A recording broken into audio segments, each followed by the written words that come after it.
ओम शांति।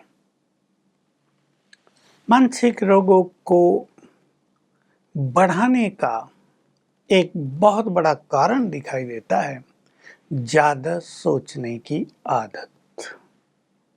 अब इस आदत के पीछे कुछ प्रैक्टिकल कारण भी होते हैं।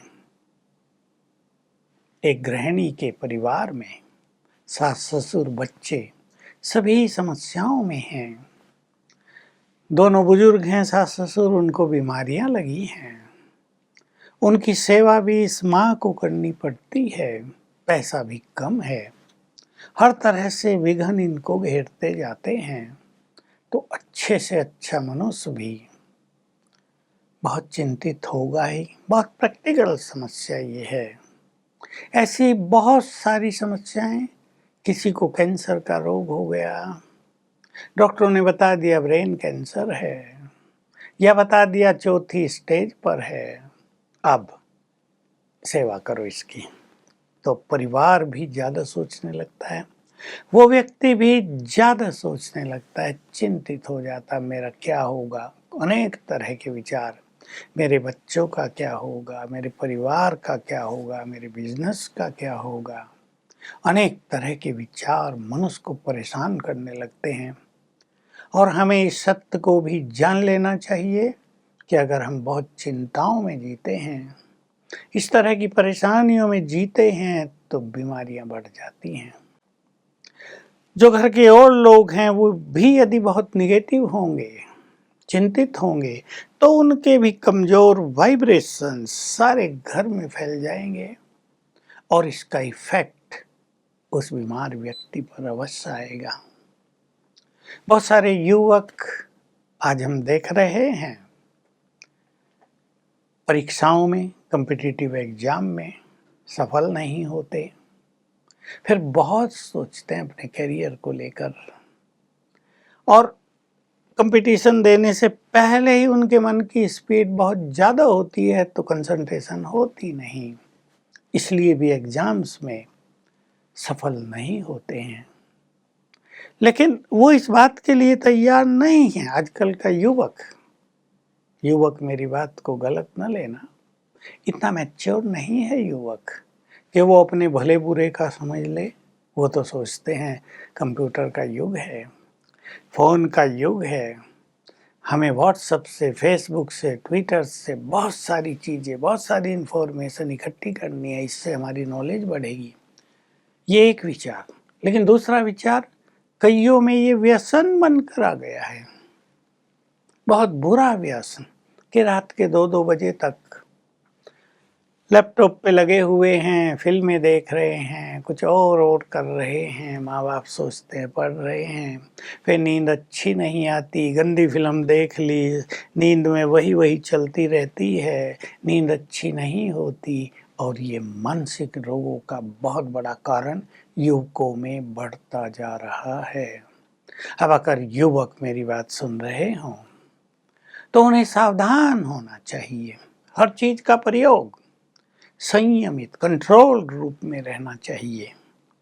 कोई भी चीज़ हो, आपको दूध पीना है, आपको फल खाना है, आपको कोई अच्छी चीज़ खानी है, उसे आप टू मच खाने लगो, बुरा इफेक्ट हो ही जाएगा। हर चीज़ पर कंट्रोल तो रखना ही पड़ता है। नेचर क्योर वाले भी सिखाते हैं, इतने ग्राम फल ही खाना चाहिए, इतने बजे ही खाना चाहिए। तो हर चीज में संयम की बहुत बड़ी आवश्यकता है। फोन पर भी आपको रहने की जरूरत है, लैपटॉप की आपको जरूरत है, पढ़ाई उस पर हो रही है, कई काम लैपटॉप से हो रहे हैं, संयमित। अब ऑफिस के सारे काम लैपटॉप पर ही हो रहे हैं, कंप्यूटर पर ही हो रहे हैं, उसका जो रेडिएशन है वो ब्रेन पर बुरा असर डालता है। तो एक ऐसी दुविधा में मनुष्य पहुंच गया है कि उस पे काम भी करना है और उसकी बैड एनर्जी ब्रेन पर इफेक्ट भी कर रही है। दोनों चीजें हो रही हैं, न छोड़ सकते न सदा यूज कर सकते। ये दुविधा है, ये समय का इफेक्ट है। इस कारण से मानसिक रोग बहुत बढ़ते जा रहे हैं। तो हम कैसे इस ज्यादा सोचने की आदत को कंट्रोल करें? बहुतों के बहुत सारे केस सामने आते हैं। इस कारण हम ज़्यादा सोच रहे हैं, हम परेशान हो गए हैं बहुत ज़्यादा।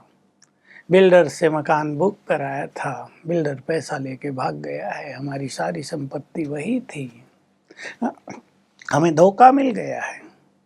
अब बेचारे सोचेंगे ही ना, क्या करें, सारी कमाई चली गई। स्वप्न देखे थे अपना घर होगा, सुख से रहेंगे।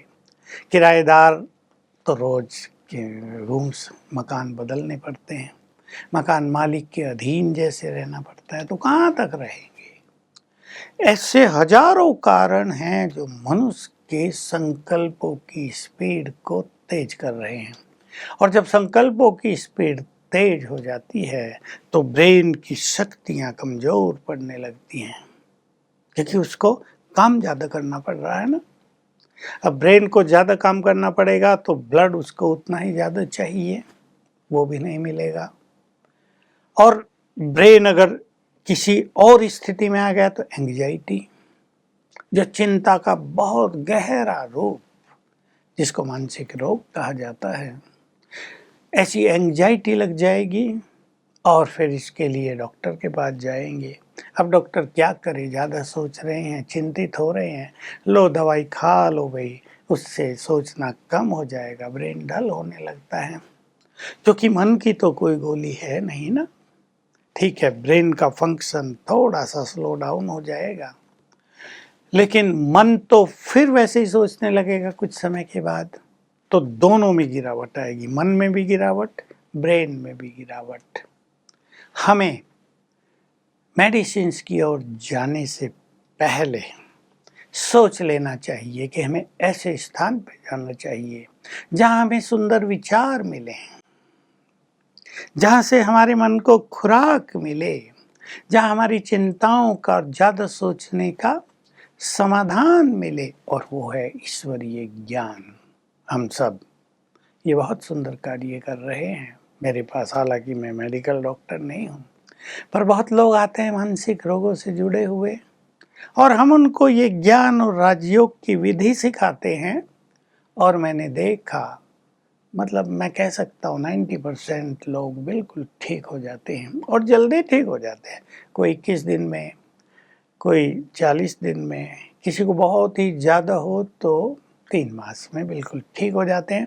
मन खुश रहने लगता है, ज़्यादा सोचने की आदत पर भी कंट्रोल हो जाता है। क्या क्या हम सिखाते हैं, मैं थोड़ी सी झलक आपके सामने रख देता हूँ। भगवान से कनेक्शन जोड़ना, वो हमारा परम पिता है, वो हमारा सच्चा मित्र भी है, खुदा दोस्त भी है। वो भी हमारी केयर कर सकता है यदि हम उससे जुड़ जाएं, यदि हम अपनी कुछ बातों को उसके हवाले कर दें, जिसको समर्पण भाव कहते हैं। समर्पण भाव का ये अर्थ नहीं होता कि हम कुछ करेंगे नहीं, करना हमें ही है, लेकिन समर्पण भाव के साथ सब कुछ करना है। तो बहुत जल्दी मन की स्पीड धीमी हो जाती है। हमारे यहाँ ईश्वरीय ज्ञान है, रोज हम ईश्वरीय महावाक्य सुनते हैं, हम उनको राय देते हैं। ईश्वरीय महावाक्य सुना करो, वहाँ बैठने से वहाँ के वाइब्रेशंस में मन शांत होने लगता है। अब दो ही चीज़ों की विशेष ज़रूरत होती है, मन में शांति और मन में खुशी। जहाँ ये दो चीज़ होने लगती हैं तो मानसिक रोग ठीक होने लगते हैं। तो इसके लिए राजयोग और ईश्वरीय ज्ञान को लेना बहुत आवश्यक है। और युवकों को तो मैं राय दूंगा कि अगर वो अपने किसी भी लक्ष्य को पाना चाहते हैं, कुछ भी उनको अपना कैरियर बहुत श्रेष्ठ बनाना है, तो थोड़ा है जो ज़्यादा सोचने की आदत है, जो मोबाइल के कारण भी हो गई है और भिन्न भिन्न बातों के कारण भी हो गई है। कईयों का फ्रेंड सर्किल ही ऐसा है कि ऐसी वैसी बातें करके एक दूसरे को कंफ्यूज रखते हैं। तो मनुष्य सोचता रहता है, ये करूं, इधर जाऊं या इधर जाऊं। ईश्वरीय ज्ञान इसमें आपको बहुत मदद करेगा, और आपका मन आपके कंट्रोल में आ जाएगा, और तब आपकी एकाग्रता बढ़ेगी। आप थोड़े समय में ज़्यादा याद कर सकेंगे, अच्छी तैयारी हो जाएगी। तो कुछ छोड़कर ही कुछ पाना होगा। दोनों लड्डू तो हाथ में नहीं होंगे, तो कुछ छोड़ दें कुछ पाने के लिए, और इन मानसिक रोगों को सदा सदा के लिए विदाई दे दें। ओम शांति।